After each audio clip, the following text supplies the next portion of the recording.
and welcome to the writing track here at Continual. I'm your host, Leslye Martin, and tonight we are talking about a Time Travelers Kickstarter and anthology with a lot of very special guests. So I'm going to let all the guests introduce themselves, starting with Michael Ventrella, our fearless leader on the anthology. Hi, I'm Michael Ventrella. I'm going to be editing this thing, and I'm really looking forward to it. And I've edited quite a few other anthologies, including Release the Virgins and Across the Universe and the Tales of Fortanis, as well as writing some of my own novels. So that's me. All right. Leslye. Hi, I'm Leslye Penelope. I also write as Ella Penelope. I write epic fantasy and paranormal romance. My epic fantasy series is the Earthsinger Chronicles. The first book, Song of Blood and Stone, was on the Time magazine list of 100 best fantasy novels of all time. And I'm really excited to get into time travel. Great. Jonathan.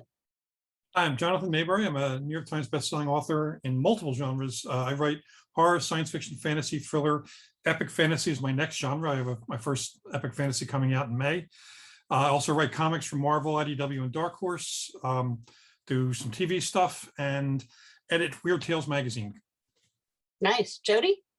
Hi, I'm Jody Lynn. I am also a New York Times bestseller, and I write science fiction and fantasy, mostly with a humorous bent. And I have been in at least 3 of Michael's anthologies, including Baker Street Irregulars, and looking forward to taking a crack at the time travel, because I think that sounds like a lot of fun. Nice. Ian? I am not one of the authors in the book. I'm Randall Strock. I'm the publisher of this. I'm trying to come up with a good term for it. Let's just go with book for the moment. I am an author, but it doesn't feel right to submit stories to anthologies that I'm publishing. So you won't see my name in the book other than as publisher. David. My name is David Gerrold, and I wrote The Man Who Folded Himself, which many people consider, and it was marketed, so I have to put up with that definitive time travel novel. So of course, if you're doing a time travel anthology, I have to be, I wouldn't allow you to do it without me. And I have an interesting little time travel that I'm not going to give away because I don't know yet if I can make it work. Nice. And I'm Gail Z. Martin and Morgan Bryce. As Gail, I write epic fantasy, urban fantasy, and more. As Morgan, I write urban fantasy, male paranormal romance. And I'm really thrilled to be in the anthology as well. I was in Baker Street and Release the Virgins. So this is not my first time around the block with some of these folks. So I'm really excited about this concept. So Michael, can you tell us a little bit about how the concept came to be and how this whole crazy project came together? It started when I saw an ad on Facebook, believe it or not, for a history stories. You can learn about history by going on taking courses. And it had a picture of Teddy Roosevelt, Benjamin Franklin, and Jesus. And I thought, wow, that'd be a great story to put all 3 of those together. And first I said, that could be my sequel to my Teddy Roosevelt steampunk novel. And I went, no, that doesn't work. And I thought just getting 3 people who are completely different together would be a wonderful idea for the next anthology. So I started talking to all these authors who I mean, everyone here are people I've read many times. I'm big fans of all of you guys, which is why I was glad to have you a part. In fact, I'd even say that the David's A Man Who Folded Himself is probably the first adult novel I ever read when I was in high school, adult science fiction novel rather. So to have you guys here is just thrilled. We also have people who couldn't make it tonight: Adam Troy Castro, Peter David, Keith DeCandido, James Moore, Alan Steele, and Lawrence Watt Evans also agreed to do stories for us. It's going to be a lot of fun. I'm really looking forward to it, and I just can't wait to read it. That's why I love doing these things, because I get to read all these great stories. And this is Kickstarter funded, so there's a timing element here as well. Can you tell us a little bit about that, please? I'm going to let Ian talk about that since he's the publisher. There you go. Okay, we're running it as a Kickstarter campaign. We're hoping to get it funded so that we can get it launched and get all these wonderful authors paid, because that's, of course, one of the most important parts about the publishing industry is getting the authors paid. I'm a stickler for that. As we're recording this, we're just over halfway to being funded and almost halfway through the time limit on the Kickstarter campaign. So there's still time to get involved. And as I love to do, and as Michael and I have done on the last couple of anthologies he's edited, in addition to all those wonderful people that he's listed, we have open slots available in the book. So assuming gets funded, then we open it up and Michael gets to read slush from all the want to be authors and the authors who weren't invited but really need to be in this book and want to write stories. And I've actually been spending the last week and a half posting ideas for stories, trios of people in interesting situations that come to mind that I'm not writing. So I'm just throwing them out there. And if anybody sees one and says, oh, that's mine, grab it, write it, help us fund this anthology, and let's get it launched and get lots of good reading. So the idea behind it, of course, is you take 3 people from history, put them together somehow. It doesn't matter how, time machine, quantum mechanics, magic, however you want to put them together and make them have an adventure. And I think that's going to have a lot of fun. And in fact, all the authors have started coming up with ideas, although nothing is in concrete yet. Peter David agreed that you could contribute to the Kickstarter with a certain amount and you could name the 3 people. So he's actually doing, you get to name them, which I think is interesting. We're going to see who he has the right to veto it if it's really terrible, of course, but I'm sure he'll talk to whoever pays to do that.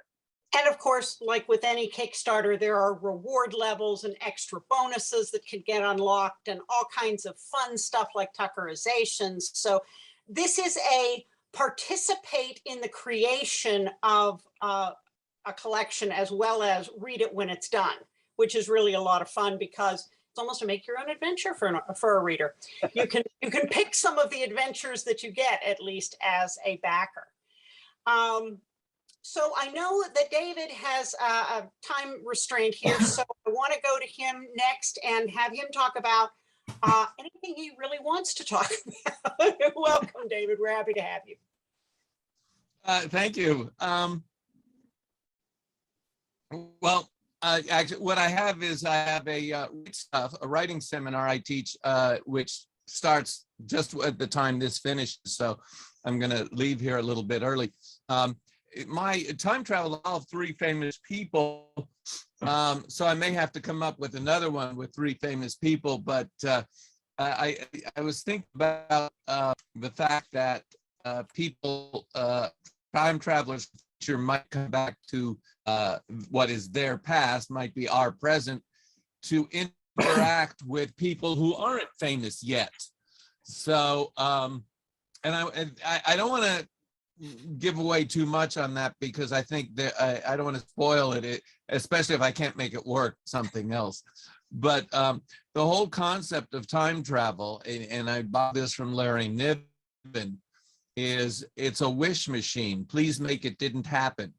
And so once I had, going back to the man who folded himself, it was like, if I had a time belt that would let me anywhere, where would I go and what would I do? And ultimately, it is the ultimate wish fantasy, especially when you can go to, and talk yourself out of it. And the more I worked on that, the more I realized what it's really about is it's about, and I've never really told anybody this before, it was obvious, it's really about accepting personal responsibility for all the choices that are in front of you. Any other time travel idea I've come up with since then has been like sprinkles on the ice cream cone. It's like, I have an ice cream cone. I'm not really interested in the sprinkles anymore. So I haven't gone back to time travel, but I really think I should, because I think I am nagged by the idea that there's things I've missed and I really want to find out, what did I overlook? So that's where I'm going with this. And of course, the idea of being in another anthology that Michael and Ian are doing, of course, I send him a note, you're not doing another anthology without me, and so, it would disrupt the whole universe. And my future self would travel back in time to slap your face. So I'm in. The universe is disrupted enough. We don't need anything more. Great, thank you. Jody. Yes. Well, I see this as an opportunity to have fun folding characters together who ought to have met at some point, but of course couldn't. I was in an anthology called Quest to Riverworld, which took the Philip Jose Farmer concept and opened it up to many other authors, including myself. And I have a story which features Andrew Lloyd Webber, Washington Irving, William Shakespeare, and Richard III. So I had a lot of fun with that. This gives me a similar opportunity. I have written time travel stories before, humorous Western steampunk time travel story, in fact. So I'm looking forward to being able to I too am keeping my my story idea a little bit stum, because I want to make certain that it works, and naturally it will have humor in it, because most of the times time travel has elements of humor in it. Two of my favorite movies are Bill and Ted's Excellent Adventure and Bogus Journey, because they take the concept of time travel, run with it, and just do brilliant things. I was so impressed with the scripts for those when I first saw the movies, because they really thought it through and played it for laughs, but played it very straightforward. Everything works. So I want to be just as meticulous about it with mine. Very good. Jonathan. Well, I'm a big fan of time travel stories. And, I mean, I've read a ton of them. The Time Machine was, I think, the second novel I ever read as a kid. Not when I say novels, I mean novels that were not assigned in school. I read it in the 3rd or 4th grade, loved it, and I've read it a bunch of times since. There was a show on when I was a kid called The Time Tunnel that the first 4 or 5 episodes were great. And then, of course, it's an Irwin Allen production, so it fell off the cliff after that. But the concept was great. Shows like Sliders and a bunch of others where it's either interdimensional or other time zones. And of course, I've been watching Doctor Who since 1972. So I love time travel stories. And the part of me that's just into fantasy storytelling likes all kinds of time travel stories. The part of me that is, dedicated to some degree of logic kind of rebels at the idea that paradoxes aren't more common in these stories. And it's funny, I had a conversation about this with Ray Bradbury when I was 13, about the one he did about the dinosaurs, just when going back in time, The Distant Echo of Thunder, I think. Sound of Thunder. Sound of Thunder. Okay. And, paradoxes like that drive him crazy. He thought it was great storytelling, but he actually was totally against the concept of ever doing time travel if we crack it, because problems could happen. And I've had similar conversations with some other, really notable writers over the years. So as I'm, crawling up to doing this, I have a thing with short stories. This will be my 130th short story when I finally get a chance to write it. I'm doing one now on Marie Curie for another anthology. And the problem with coming up with an idea for a short story is I always come up with more than one. And I let them knock around in my head until finally one goes ping. So the 3 that I'm toying with, 3 polymaths walk into a conundrum where H.G. Wells, Tesla, and Da Vinci are all suddenly on the banks of a river in Italy where a nuclear submarine is washed up. And they're trying to decide not only what it is, but what to do with it. And that's probably the least humorous, except for the fact that neither Tesla nor Wells spoke Italian, so they wouldn't understand a word Da Vinci says, and he's probably the one that can probably suss it out. So that's one direction. Another is a variation. 3 science fiction writers walk into a paradox. Again, H.G. Wells would be in that, Ray Bradbury, but also Lester Dent. For those who don't know who Lester Dent is, he created Doc Savage, and he wrote most of the Doc Savage novels under the house name of Kenneth Robeson. He was an incredible visionary in terms of looking at the current trends in science and then projecting forward into how they could be used. And in the 30s, when these books were written, Doc Savage had retina prints. He had planes that could fly 500 miles an hour. He had all different types of communicators, all these devices that we have now. He was thinking about in the 30s because he was reading science. So that would be a lot of fun, because I do the same thing. I read a lot of science and then try to write, and write novels that try to explore what happens. The third one might be the most fun to write, though. 3 novelists walk into a crime scene. Arthur Conan Doyle, Ed McBain, and John D. MacDonald, my 3 favorite crime writers, dealing with, something that each one of them, Doyle is all about the forensics because he kind of helped form the concepts of forensics. Ed McBain, who was all about the police procedurals, his 87th Precinct novels, and John D. MacDonald, who was all about, what makes a character do what they do. So that would be a fun one to write, a good literary exercise, but also all three of them were known for their sense of humor. So I think that might be the one that I probably edge toward, but I'll let my inner mind figure it out at some point. Great. Leslye? So I don't do a ton of short stories. I've been in several anthologies, and I'm always looking for opportunities to write more short stories because I love the hit of dopamine or adrenaline, or maybe a combination of the two that you get with writing something short after doing epic fantasy for 8 years. So I was really excited to take a look at interesting characters who I've always been fascinated by. So the three characters that I have are Zora Neale Hurston, who is one of my favorite people. I did a term paper on her in high school, and I've always just loved her persona in addition to her work because she just is fascinating. And the Queen of Sheba, because there's so many different stories about her, from her being part Jinn to maybe she's, different countries she might be from. She's in the Bible, but they don't really know where Sheba is. So there's been a lot of cultures that have taken her as their own. And so looking at her as a figure, and then also Tituba from the Salem Witch Trials. And bringing these three characters together, I do not have a story. I have three characters, but the story will come when it needs to come. That's kind of my philosophy on this.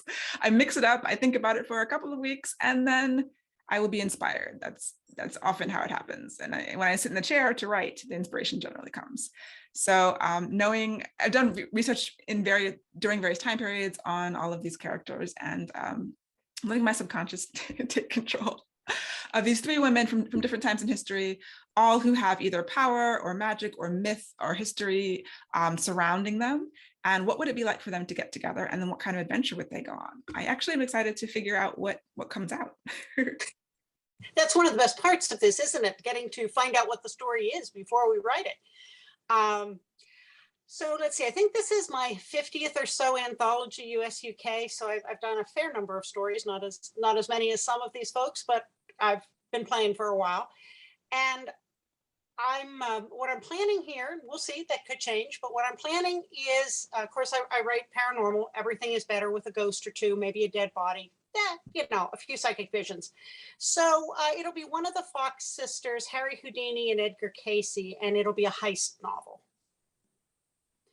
So that's as far as I am.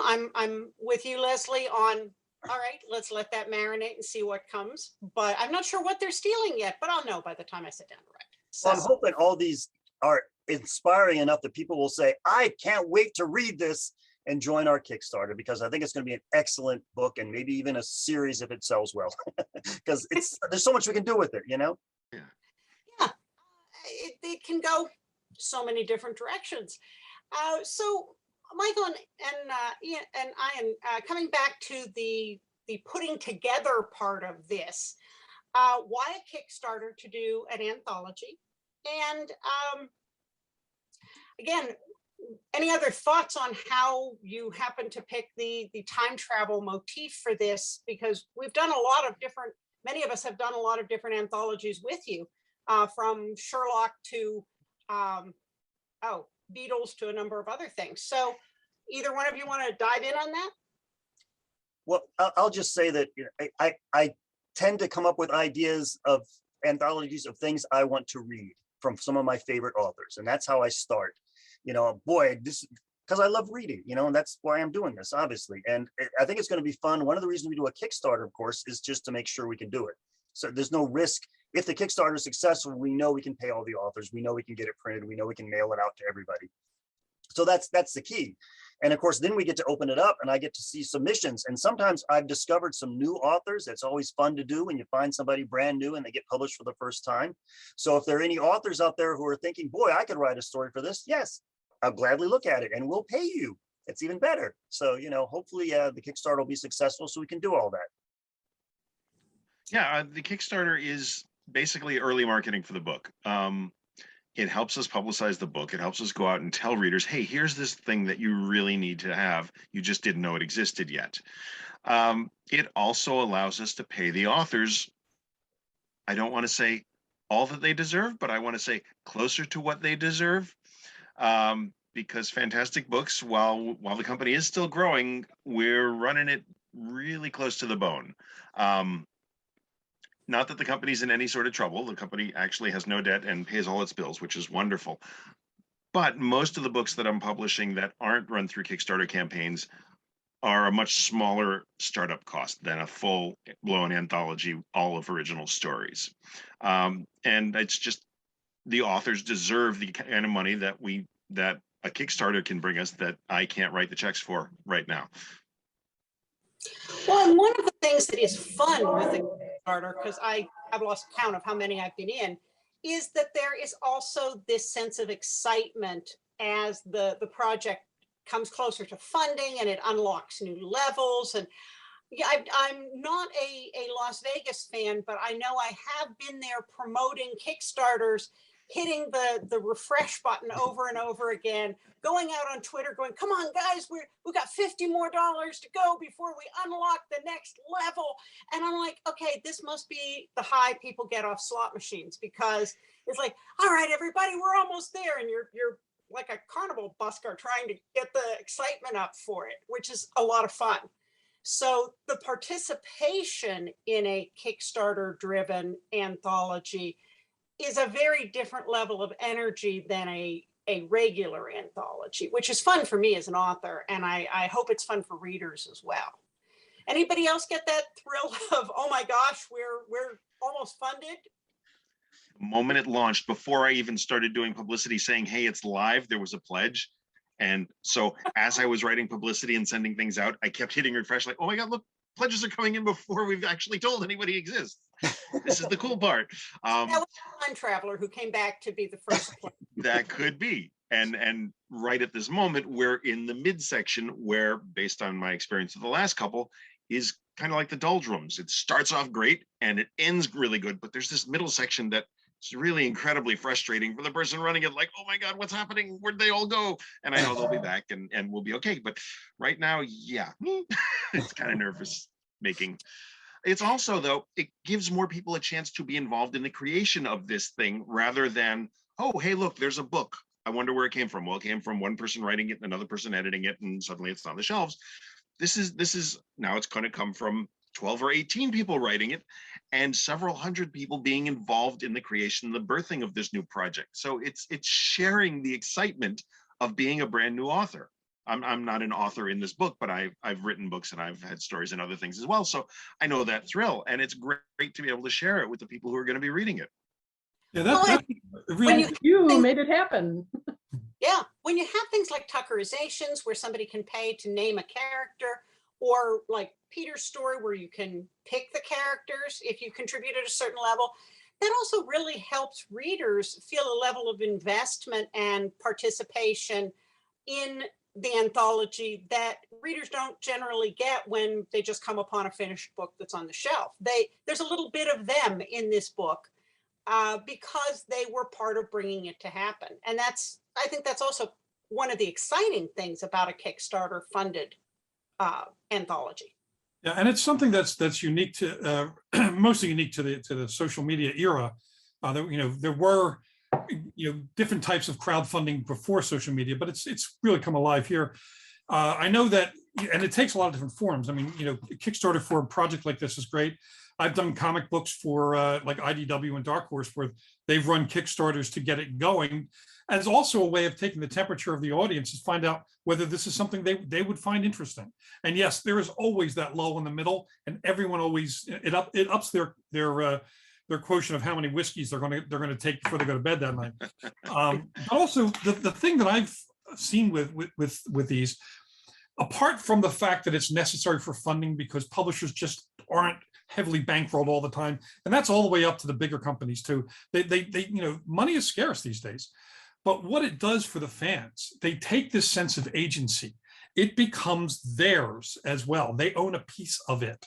And that is a uniquely social media era thing that they really love. I notice it like a bunch of authors, myself included, do things where we'll have contests for people to name characters. Whether it's be a Tuckerization, whether they are named after themselves, or whether they simply pick a name and get thanked in the acknowledgements page. But again, they're now part of that book, that process, the history of that creation. And that's something that, it's bragging rights for them.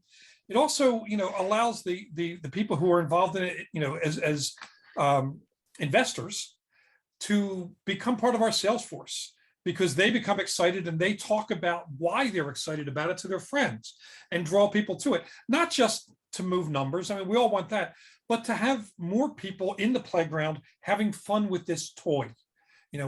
We're bringing this in. It's cool. It's weird. Yes, it may be a big cardboard box, but all the things we can do with it, and all the people who come to it get to put their imagination, their creativity, and their sense of fun in it.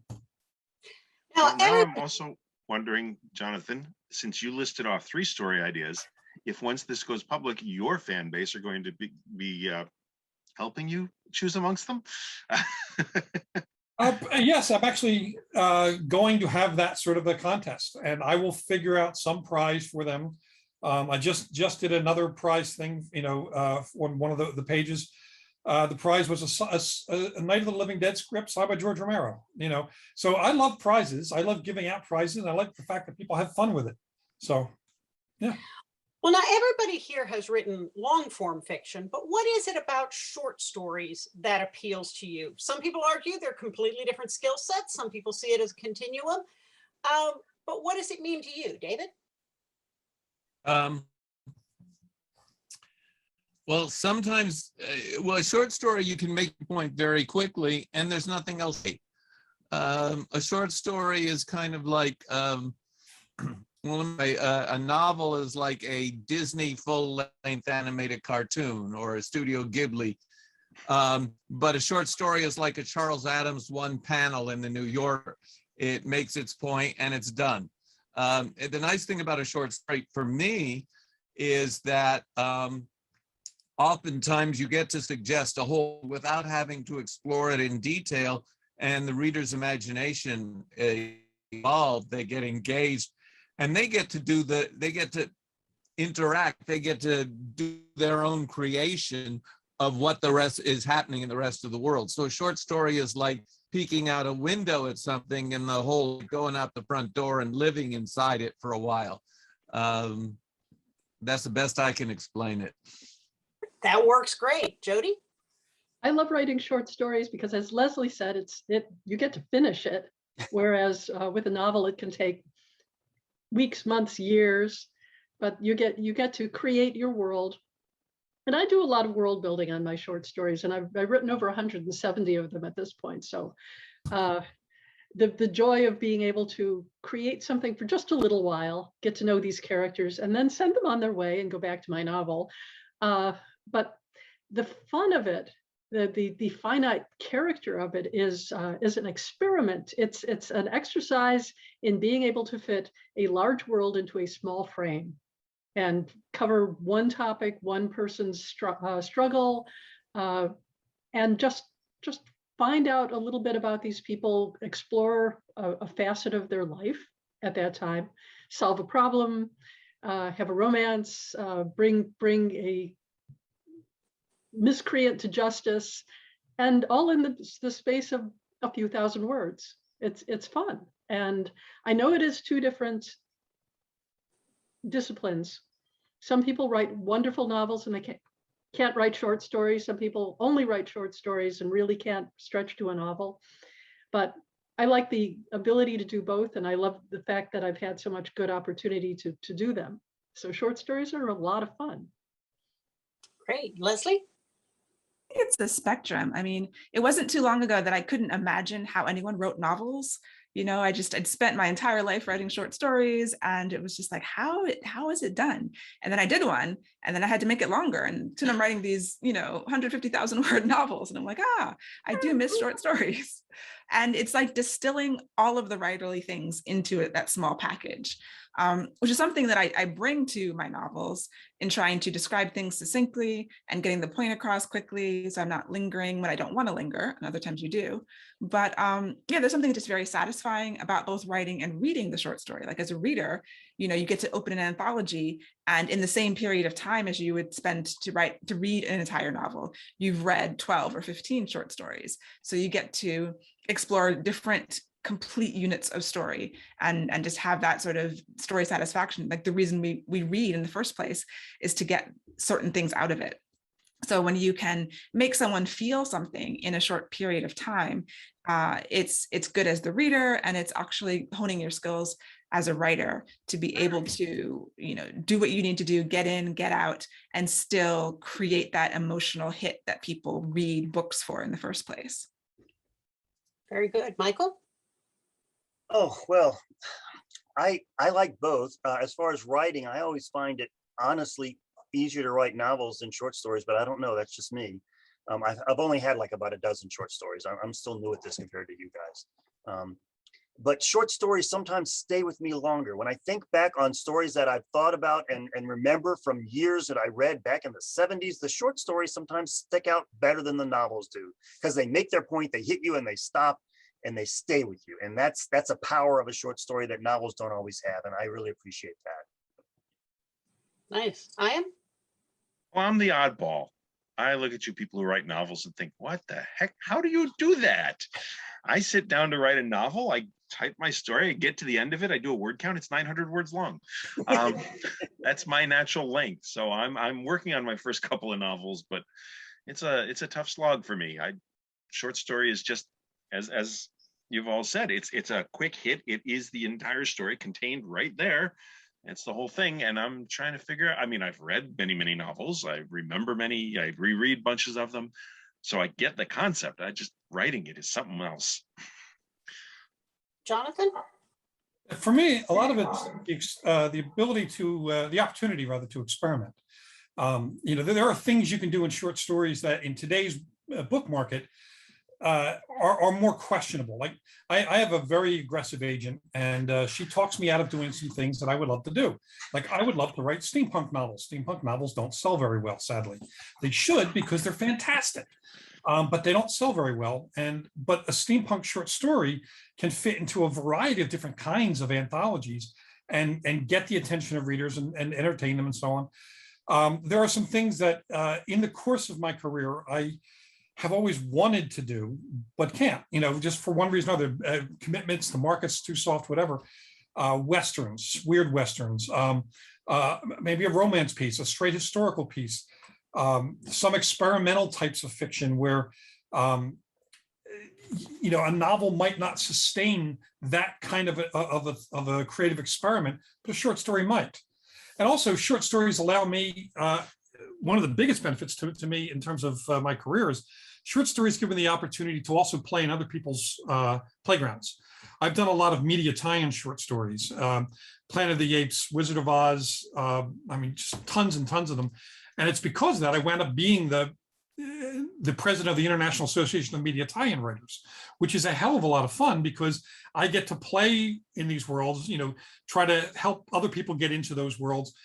But it allows you as a fan to do something that otherwise would just be fan fiction that maybe your tolerant 2 or 3 best friends might read, but otherwise no one else. But with media tie-in, it goes out to thousands or maybe millions, depending on the market. Those sorts of things are a big draw for me. But like some of you guys, I was not drawn to short stories originally. When I started novels were my thing. And I kept getting invited to anthologies and really found it difficult at first to do it until I kind of cracked that nut. Now I love short stories, and I love the fact that I can do a short story that, like this one, there is no way you could sell one of these concepts we're talking about as a novel easily in today's market. But man, a short story, damn, you can pop it out. Somebody can read it in one sitting and have a gas with it, and that's a lot of fun, knowing that people will have as much fun as we will reading them. I agree with Jonathan on coming to the short story piece kind of backwards. I started with epic fantasy, big fat fantasy, and my contract said I could have more than 175,000 words, but I couldn't have less than, which is somewhere around 600 and some pages, give or take. And so when one of my friends asked me to be in an anthology she was putting together, and I could write anything on the topic, it just had to cap out at 8,000 words. It was like, 8,000 words. My gosh, that's like a chapter. What do you want? A whole chapter? And I almost backed out of it, but I didn't want to let her down. And it turned out okay. In fact, it helped spawn a whole book series that's been very successful. So it turned out a good thing I didn't back out. But I agree that when you're looking at that world building and the concentration and trying to go from big down to, you know, concise or smaller, it really takes some thinking as an author on how to do the pruning so that you have a good story and good world building and good action. But what do you leave on the cutting room floor of what it might have been full blown? And that's always kind of intriguing to me as to how do we get to the absolute core of the story within the word count when it could really go so many other directions. Now, if you had the chance yourself to visit another time, not be stuck there, not have to live there, just visit, where would you go and why? David? I think I would like to, and I know it was a difficult time, but I think I would like to live in New York or Los Angeles in the period leading up to or even during World War II, because it was a very exciting time happening in the movies. For instance, you know, 1939 was absolutely the best year movies ever had. You know, just, you know, Wizard of Oz, Gone with the Wind, Stagecoach, a whole bunch. But also there was the Algonquin Round Table, where you had Robert Benchley and Dorothy Parker and Bennett Cerf and so on having lunch, right? And then in the world of music, you had George Gershwin and some other people. So and the jazz, oh my God, you had Billie Holiday and Duke Ellington was just getting started out, and you know, and so I would have loved to have seen the Apollo Club in Harlem at its, you know, when it was a fashionable place you would go, but that was when the music was being invented. You know, the music that we enjoy today stands on those shoulders. There's so much cultural foundation being laid, but also the secret thing is I would love to be able to write science fiction for astounding science fiction for John W. Campbell in those days, and so that today I would be known as the greatest predictor ever.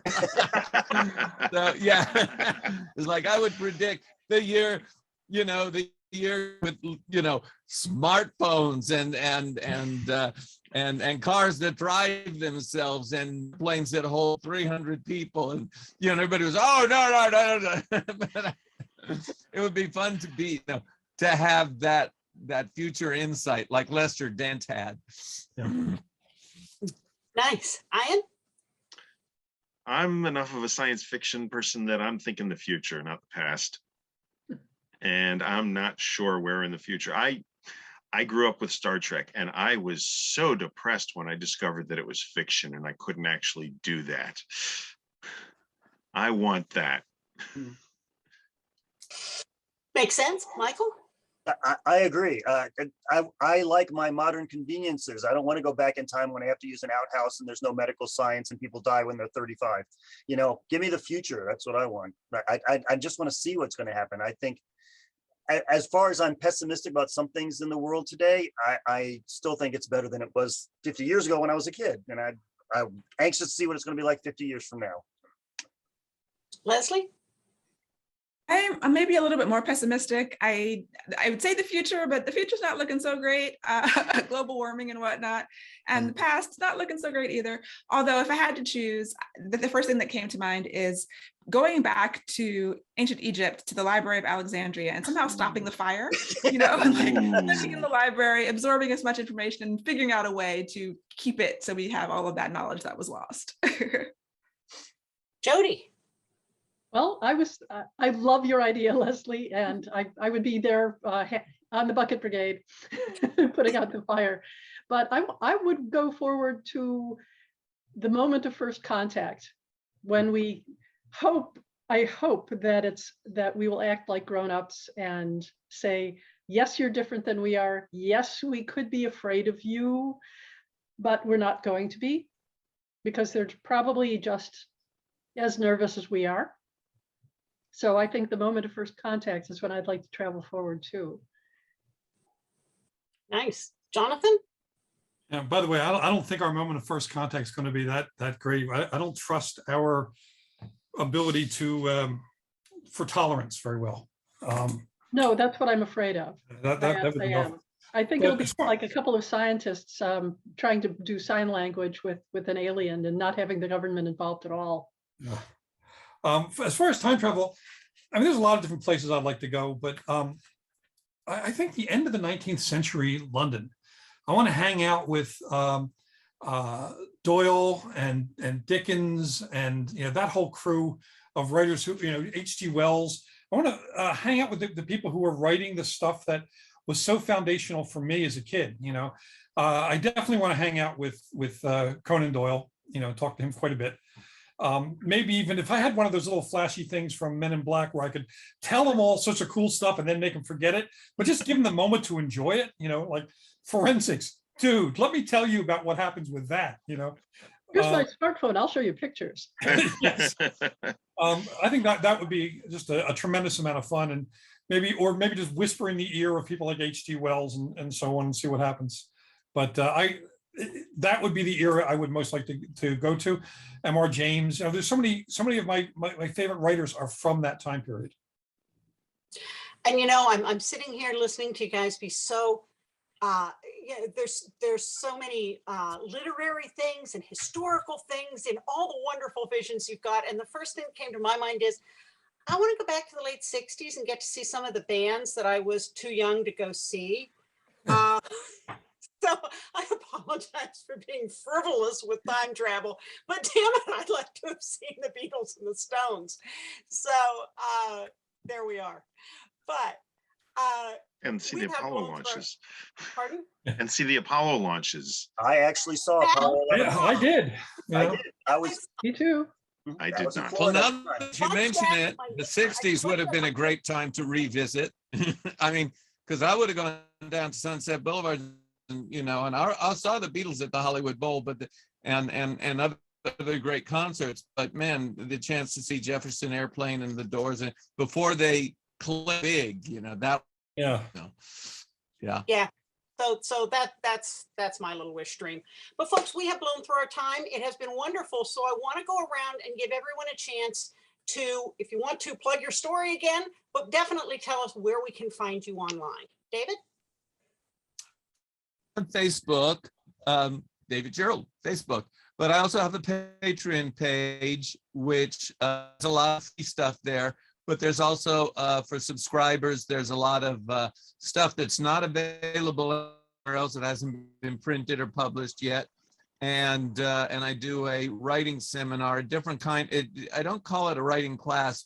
It's a different approach to understand. I don't teach writing. I train writers to think like, how do we write from the heart, from the side authentically? Jody has seen me do this, and I think I terrified some of her students.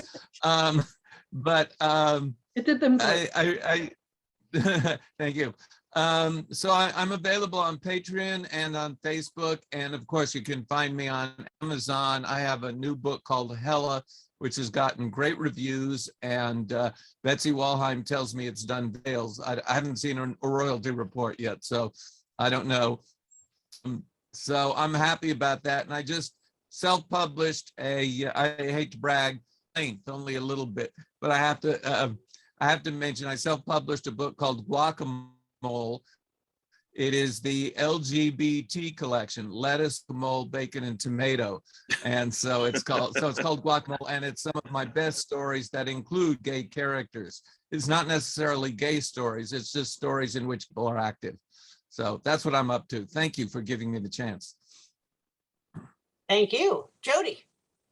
Well, my website is currently under reconstruction. So find me on Facebook. I'm at the Odd Convention. I'll be at Dragon Con every year. I teach the 2-day writers workshop, which David has been kind enough to speak at. And other than that, is find me in the place where better books are sold. Leslye? My website is lpenelope.com. On social media, I'm mostly on Twitter and Instagram at Leslye Penelope. And I have a weekly podcast called My Imaginary Friends, which is just a behind the scenes look at my life as a hybrid author, if you'd like to tune in wherever you get your podcasts. And yeah, my fantasy series is complete, ready to binge, the Earthslinger Chronicles, if you would like to read about epic fantasy. Nice. Jonathan? If you spell my name right, you can find me easily. It's Maberry, not M-A-Y, but I'm all over social media. I'm on Twitter, Instagram, LinkedIn, Facebook. God help me, Snapchat and TikTok too, though I'm not really doing much there. I'm still trying to figure it out. But I also have a website. And if you're a writer who's listening to this, on my website, jonathanmayberry.com, there's a whole page of free stuff for writers, query letters, samples of comic book scripts, all different things that, to kind of, and a lot of them have been tweaked by my editor and agent friends and some of my writer friends. So they're useful documents to kind of help get you over some of the hurdles. You're not trying to figure out, basic stuff. You can concentrate on writing and selling your work. So, come look for me. And I also do an Ask Me Anything every Thursday at 7 p.m. Eastern time, 4 p.m. Pacific on Facebook. Very good. Michael and Ian, same question, but if you want to put in anything else people really need to know about this project, thanks. Okay, thanks, Dave. I know you Check it out on Kickstarter, and if you go to my webpage, there's links all over it, michaelaventrella.com. Great. Ian? Yeah, I was going to say something similar. It's Ian Randall Strock. My name is unique on the internet. So if you find something referencing this name, that's me. The main source for me is ianrandallstrock.com, also ianstrock.com, because I'm anal that way. I took them both. But the key plot point to remember right now is fantasticbooks.biz, not the .com, for which they wanted to charge me $100,000. So it's just part. Fantasticbooks.biz. There's a link right on the front page to the Kickstarter campaign. Other than that, the corporate website is kind of weak in terms of web pages, but that's the key source to get you to the Kickstarter. And I'm Gail Z. Martin and Morgan Bryce. So gailzmartin.com, morganbryce.com. Social media is a version of both of those names. Just make sure you spell Bryce with an I and get the Z with Gail Z. Martin, and you'll find me. And other than that, I am frequently on Facebook running several groups, but mostly I'm here on Continual working on the writing and fandom and other tracks. So thank you to all of our wonderful, wonderful authors for being with us tonight. And thanks to all of you for watching and listening. There will be more wonderful writing and wonderful authors here on Continual. So we'll see you online.